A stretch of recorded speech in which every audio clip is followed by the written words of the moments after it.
Creepy Conversations will be moved to next Monday. We hope you enjoy this little short. Stay creepy. Haunted Michigan, The Lone Crypt of Niles by John Robinson. In Niles, Michigan, there sits an old mansion that was built in 1847, and thanks to all who occupied the house over the years, it looks almost as gorgeous as the day it was built.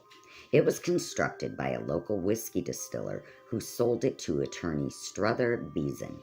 To this day, it is referred to as the Beeson Mansion. Across the street is the family's private cemetery with the old family crypt dead center. No other graves, that we know of anyway, are here. Just a stone-fenced area of land dotted with trees that surround this lone crypt. Strother built the tomb across the street as a final resting place for his mother, complete with exquisite marble, in an area that was well kept, almost like a small park, with flower urns and fine groundskeeping. And it wasn't too long afterward another family member joined Mom in the crypt. Strother's son and daughter-in-law, William and Harriet, had a son, Jacob Withrow Beeson, born in 1869. 1 year later, the baby died. He was placed inside the crypt alongside his grandmother. End of story? Not by a long shot. Harriet Beeson was so overcome with grief that her mental state took a nosedive. Every night she would go into the crypt and treat the deceased infant as if he were still alive. She would put clean diapers on him every night, give him baths, rock him, and somehow even feed him. She believed he was afraid of the dark, so she would leave a lit lantern in the crypt to keep him from being scared. There wasn't much Strother could do about this, and he didn't try to dissuade her from her nightly rituals.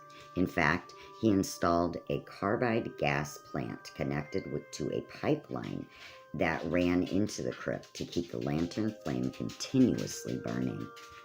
Harriet kept this behavior up until the inevitable happened.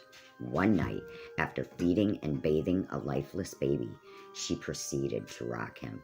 But by this time, the body had decomposed so much that as she rocked him, his eyes fell out of his head, much to Harriet's shock and horror. Her severe state of shock led her to be put into an insane asylum, where she eventually died at the too young age of 28. She is also buried within the crypt, making a total of 12 relatives buried within the walls of the tomb. The entire area, the mansion, and the private cemetery across the street are said to be haunted. Female sobbing has been heard, believed to be the heart-wrenching wails of Harriet grieving for her lost baby. Some think the ghost of the infant himself haunts the grounds. This is one of the more bizarre tales in haunted Michigan lore, and it seems to be more true than usual, although relatives of the family attempt to downplay it to keep trespassers away, and who can blame them? The mansion and the cemetery are indeed privately owned, but you can still drive by and take pictures. It's located at 1507 Bond Street in Niles, Michigan, and is easily seen from the road. So, what do you guys think? Are you up for a spooky little night checking out the Beeson Mansion? If so, and you go, comment below. Let us know about it. Until next time, stay creepy.